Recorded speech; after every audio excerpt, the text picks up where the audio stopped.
And now, My Little Margie, starring Gail Storm and Charles Farrell. Margie's father, Vern Albright, is a very social-minded person. He likes nothing better than a good time. Right now, he and his girlfriend Connie are preparing to go out for the evening against daughter Margie's wishes. Dad, you've been nightclubbing every night this week.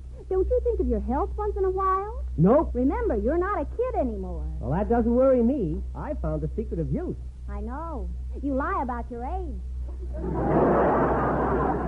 Don't be silly. Margie, we're fixing to go to the Club Capri tonight. Would you and Freddie like to come along? Oh, no thanks, Connie. That dance floor is too crowded. Remember the last time I went? I was waltzing with Freddie, and at the same time I was doing a Roomba with a guy in back of me. I'd be glad to go to the nightclub with you, Connie. Mrs. Odette, how did you know that we were talking about nightclubs? A little bird told me. A little bird?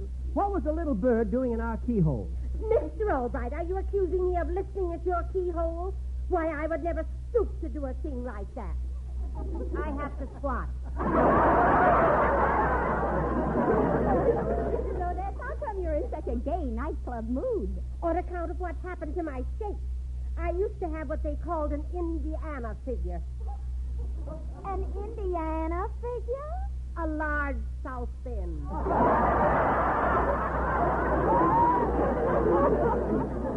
But if you take me nightclubbing, I'll go with Cinderella. Well, if you find a Prince Charming, let me know, Mrs. Odette, and we'll make it a foursome. What do you say, Margie? Sure you won't come along? No, not tonight, Dad, thanks. Freddie's coming over to talk to me about something very important. Something important? Mm-hmm. What? I don't know. He just said he had something important on his mind. Oh, I wish I knew what it was. I can't imagine Freddie having anything important on his mind. Come to think of it, I can't even imagine Freddie with a mind.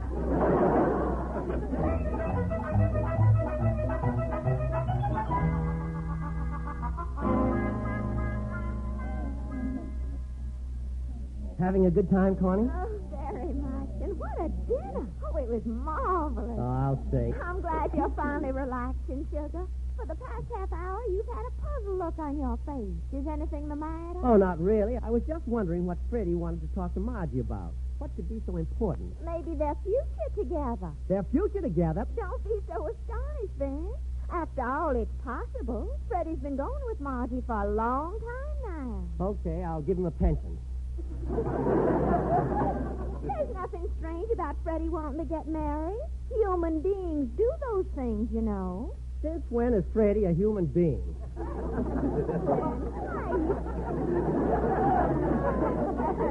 Why are you always so dead set against the boy? Because things always go wrong when he's around. He crossed in front of a black cat the other day, and the cat's had bad luck ever since.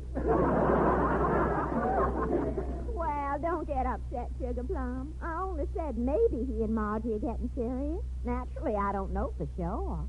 Oh, I'm probably being foolish, worrying about it. What could Margie possibly see in an nincompoop like Freddie Wilson anyway?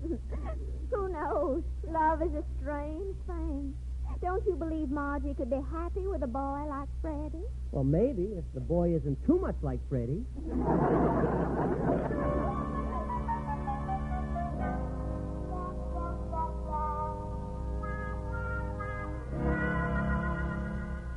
It's very nice of you to sit with me while I wait for Freddie, Mrs. Odette. I'm very happy to keep you company, Margie. And besides, you can hear a lot better inside than you can at the door. Isn't that true? Oh, bless you. You know something, Mrs. Odette? I'm going to do you a big favor. I'm going to put 2 keyholes in our door. One for the key and one for you. Oh, how wonderful. I'm going to see to it that you get a special award for that from my organization, Gossips Anonymous. Special award? Oh, yes, our Distinguished Service Medal.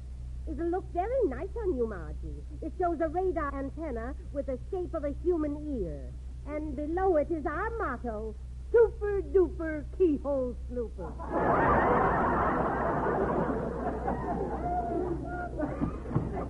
Hello, Mrs. Odette. Hi, Margie. Hello, Freddie. Well, you look worried. Oh, it's that very important thing I have to tell you about. You see, I got a letter from my uncle and aunt, Mr. and Mrs. Freddie Wilson. Your uncle's name is Freddie Wilson, too? Yeah, I was named after him. We both have the same name. Is that what you came to see me about? The fact that you and your uncle had the same name? Oh, not exactly. You see, my aunt and uncle have been married for 25 years. Gluttons for punishment, aren't they? Mrs. Odette, please. Go on, Freddie. Well, they want to go away on a second honeymoon to Niagara Falls. And they want to stay at Honeymoon Hotel, the same place they had their first honeymoon. But they can't get reservations. Well, what's that got to do with you? Well, they think I'm a big shot with influence, so they wrote to me asking me to help them. But I don't know anybody in Niagara Falls, so I thought maybe I'd come over and ask if you knew anybody. No, I don't know a soul up there. I'm sorry. I wish I could help. Why don't you ask me, Freddie? I've spent so many honeymoons at that hotel that now they give me a special rate. Really? Gee, I didn't know that. How come you got married so many times? Oh, I just did it for a lark. I gave all my husbands the birds. Freddie, Mrs. Odette has been married so many times that now, when she walks down the aisle, they don't play Here Comes the Bride. They play I Love a Parade. Freddie, when is his reservation supposed to be for? A week from today. Okay, give me that phone. Hello? Long distance? Get me the Honeymoon Hotel in Niagara Falls. Thank you. You've got nothing to worry about, Freddie. This is a safe. Hello? Honeymoon Hotel? This is Florence Odette. Do you remember me? Well, listen, I'd like a favor of you. I want you to reserve a suite for Mr. and Mrs. Freddie Wilson. Yes. A week from today. It's their second honeymoon, so give them the same suite they occupied 25 years ago. Thank you. Goodbye. And I'll be seeing you, I hope. It's all fixed, Freddie. All they want is for the Wilsons to send them a telegram confirming this telephone conversation. Okay, I'll send it for him. I'll help you write it right now, Freddie. Thanks. And thank you, Mrs. Odette. You're a great pal. I gotta hand it to you. That's what my husband used to do. Every payday.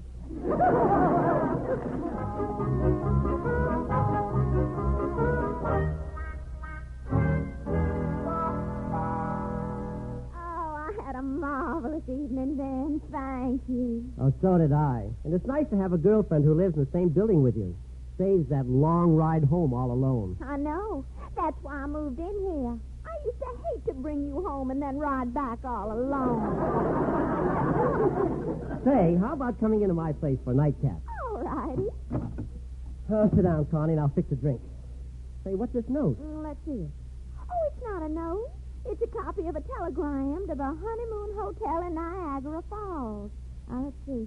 This is to confirm our phone conversation reserving honeymoon suite week from today.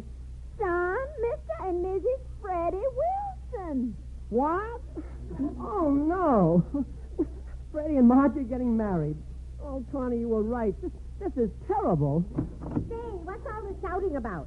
Mrs. Odette, where's Margie and Freddie? They went to a late movie. You know anything about this telegram to Niagara Falls? Sure, I helped make the reservation. You know what I think? It's charming. Well, you know what I think? It's alarming. Well, thank you, Mrs. Odette. Now leave me, please. I'll see you later. Oh, thank goodness that old busybody is gone. I heard that.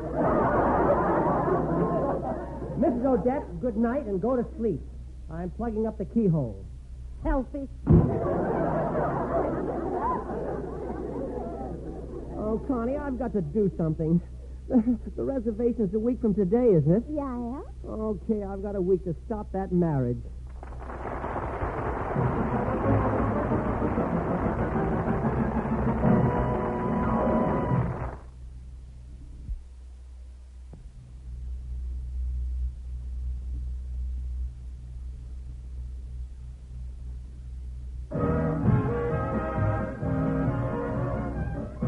And now back to My Little Margie. Well, Vern Albright is determined to prevent what he thinks is the forthcoming elopement of Margie and Freddie. He's finally figured out a plan and is all set to put it into operation. Connie drops in to see him. Hello, Vern Albright. Vern Albright, what in the world are you doing in that wheelchair? Well, this is a part of my plan to break up that elopement. I'm going to convince Margie that I'm old and feeble and need her constant care and attention. And then she'll never leave me and marry Freddie Wilson. When she gets married, I want her to marry a man of the world. Freddie's a man of the world. I'm talking about this world. Now, Connie, promise me you won't give me away. But, Vern, it's so unfair. I just want to stop this elopement. Then later on, after Margie thinks it over, if she still wants to marry Freddie, I won't stand in the way. Hello, Dad. Freddie and I were...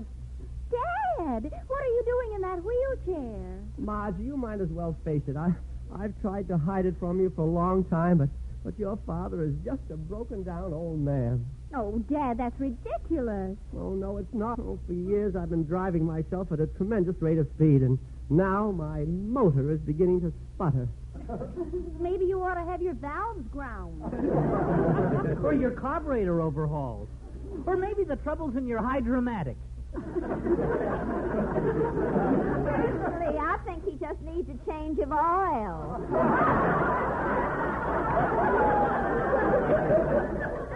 Well, I've got to run along. So long, old man.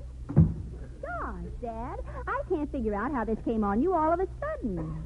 Oh, that's the way life is, Margie. A man goes along full of bounce, and then one day he stops bouncing and he's through. Same thing happened to an uncle of mine. He stopped bouncing and he was through, too. The circus fired him. The circus? Yeah, he was the India rubber man. Freddie, this is no time for jerks. I mean, jokes. You were right the first time. I've tried to put this off, Margie, but I'm afraid Father Time has caught up with me. Margie, I'm just old and bent. We're practically in the same boat. You're old and bent, and I'm young and broke. Poor me. Poor me. I need the care and attention of my little baby girl. Margie, say you'll never leave me. Say it. Okay. You'll never leave me. Margie, baby, you're all I've got left in the world. Hand me my medicine, baby. That stuff in that big bottle. What is it? Tonic. It's full of iron. Now hand me that little bottle. What's that for? Prevents rust. Is there anything I can do for you, Mr. Albright? Yes. Get lost. Now get a footstool, Margie. Put my feet up on it. Oh, that's a good girl. Now read to me. Freddie, I'm sorry if I was harsh to you. Oh, that's okay, Mr. Albright. And when I go, I'm going to leave you the Empire State Building. The Empire State Building? Gosh, do you own it? No. Then how can you leave it? Well, I can't take it with me.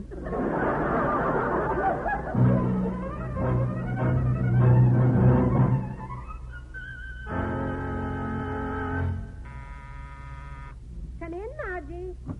Sit down, dear, and have a cup of coffee. You look tired. Oh, I'm beat. Oh. What a relief it is to get out of the apartment. Old Methuselah is driving me batty. For 3 days now, I've been waiting on him hand and foot. I don't get it, Mrs. Odette. He's no more feeble than I am. He's got some sneaky trick up his sleeve. What kind of a trick? I wish I knew. I've been out of the house in 3 days. I'm getting tired of standing around waiting for him to yawn. Why do you have to stand by when he yawns? After he yawns, I close his mouth for him. Come in, Freddie. Hi, Miss Odette, Margie. Look, I got a telegram from Honeymoon Hotel confirming the reservations for my aunt and uncle. It says, Mr. and Mrs. Freddie Wilson have reserved same suite which you occupied on your first honeymoon. Ah, that's swell. Oh, I wish I were a blushing bride going on a honeymoon again. Just think. Somewhere in this world is a selfish bachelor keeping me out of a trip to Niagara Falls.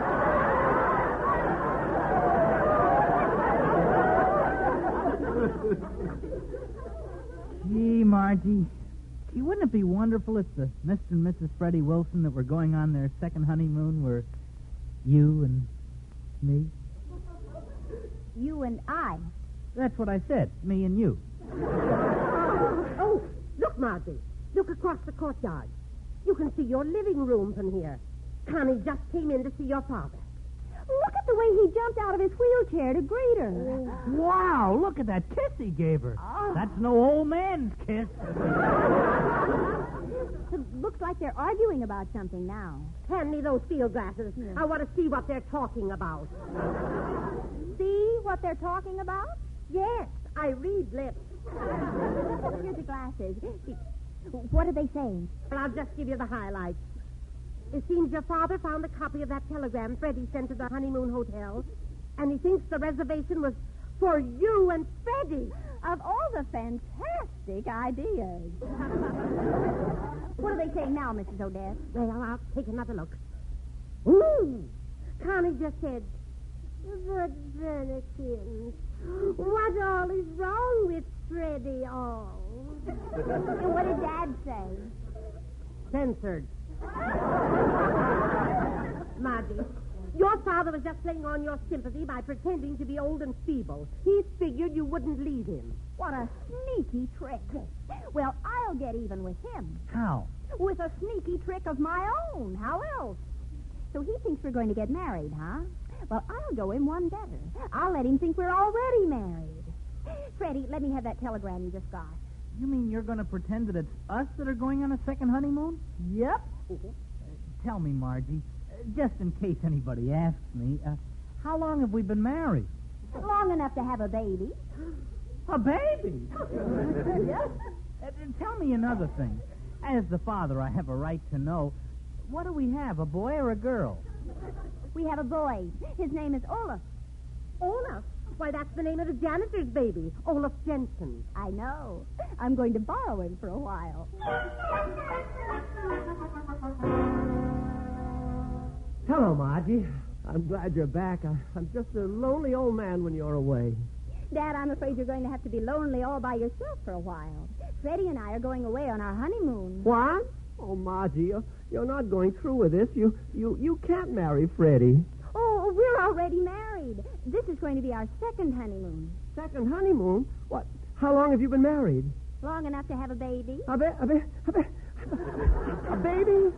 Yes. Freddie, dear, bring the baby in to see his grandfather. Hello, father-in-law. Oh, Freddie, you lame-brained, knuckle-headed... Please, not in front of the baby. This is my grandson? Isn't he cute, Dad? He doesn't look much like Freddie. Well, that's what I said. Isn't he cute? Oh, well, Marge, as long as you're already married, I guess there's nothing I can do about it. Well, you can stop being a lonely old man and start being a grandfather. Freddie and I have to do some shopping. You take care of the baby while we're gone. You mean you want me to babysit? That's one of the first duties of a grandfather. But, Margie... See you later, Dad. You can't leave me alone with him. You keep out of this. All right.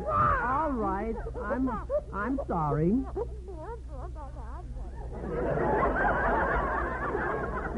You know, you're a cute little fellow at that. You're an Albright, all right. You've got my eyes and nose.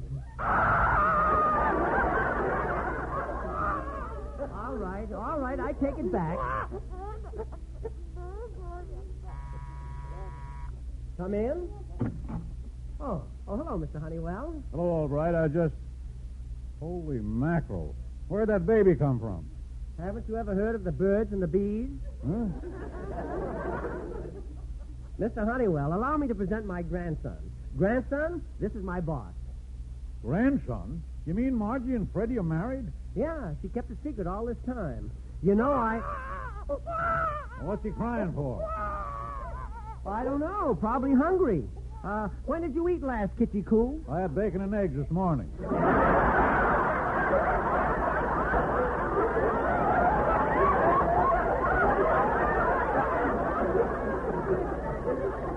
I mean the baby.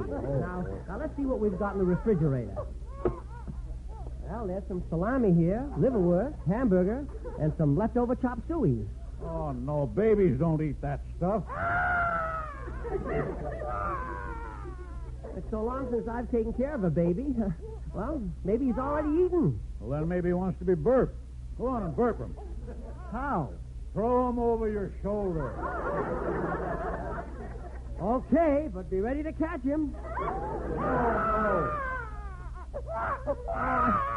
I think it's something else that's bothering him. Mr. Honeywell, stand by to assist. Okay. Powder. Powder. Diaper. Diaper. Pins. Pins. How does he look? Pretty good. All right, you fix a mighty tidy-didy.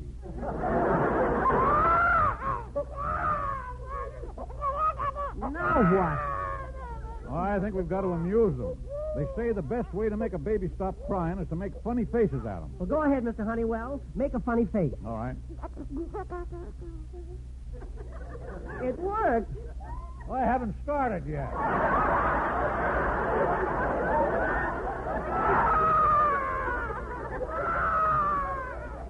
Wait a minute. I'll bet I know what it is. He probably wants a bath. Let's give him one. Oh, he'll drown in the bathtub. We better stick him under the shower. No. Well, let's bathe him in the sink. Okay. Come on, little fella. Up you go. There. We're going to give you a bath. All right. Don't tell him what you're going to do. It only scares him. Come on, baby. We're going to give you a B-A-T-H. That's Freddie's son, all right. He can't even spell. Turn the water on in the sink. Well, I guess that's about enough. That ought to do it. Okay, baby. In you go. He likes it.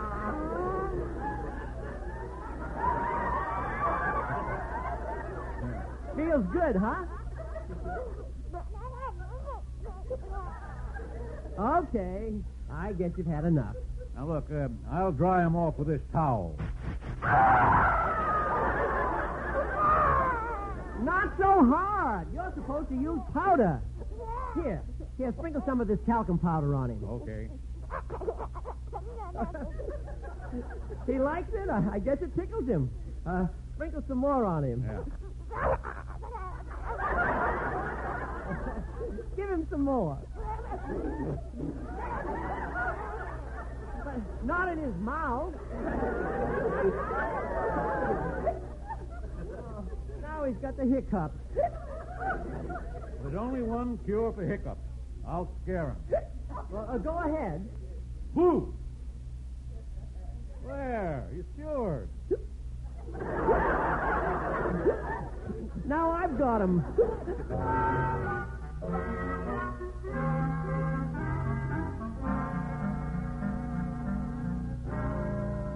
Well, Margie, I'm certainly glad everything is cleared up and you're not married to Freddie. Well, if you hadn't been so quick to jump to conclusions and didn't play that trick on me, I never would have let you believe I had a baby. Oh, well, it's all over. And now I'm going to pick up Connie and we're going to do the town.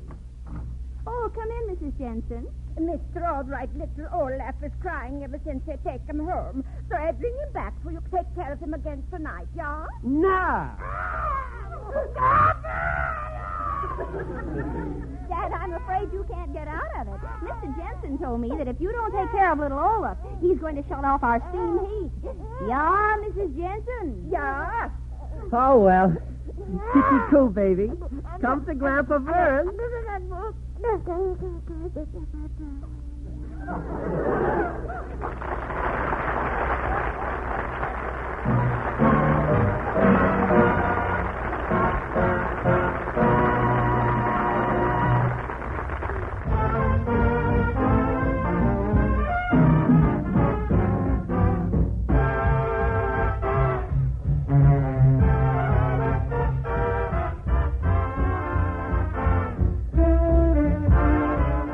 My Little Margie, starring Gail Storm and Charles Farrell, is based on characters created by Frank Fox and is produced and directed by Gordon T. Hughes.